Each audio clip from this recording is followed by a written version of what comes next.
আল্লাহ রসুল যেদিন জন্ম নেন ওই দিন আম্মা জান আমেনা কোলে নিয়ে কাঁদতেছিলেন। সবাই জিজ্ঞাসা করতেছে কাঁদো কেন? পরিবারের লোকজন, শ্বশুর বাড়ির লোকজন কেন কাঁদো? আব্দুল্লাহ নেই। কেন? আব্দুল্লাহ থাকলে এতক্ষণে খেলনা চলে আসতো। আল্লাহ যেন কানে কানে বলতেছিলেন আমেনা কাঁদিস না, আব্দুল্লাহ খেলনা আনলে আর কোথেকে আনবে? মক্কার বাজার থেকে পাথরের আনবে, কাঠের আনবে, প্লাস্টিকের আনবে, মাটির আনবে, সূর্য ঢুকতে দে চাঁদকে খেলনা বানায় পাঠায় দিবে। আর ঘটছেও তাই।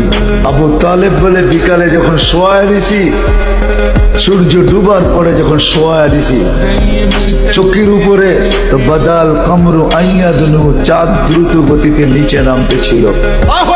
আর আমি তাকায় তাকায় দেখতেছিলাম, যখন একবারে নিকটে চলে আসছে তো চিৎকার দিয়া ফেলছি, ভাবতেছিলাম তোমার উপরে পড়া না যায়, কিন্তু তোমার মাথার কাছে এসে থাইমা গেছে।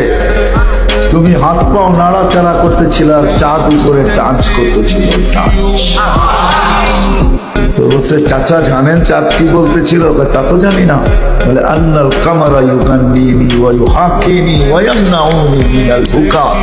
চাঁদ আমাকে ছন্দ শুনাইতেছিল, কান্না থেকে বিরত রাখতেছিল, আমি যেন না কাঁদি, কাঁদলে আম্মার কষ্ট হবে।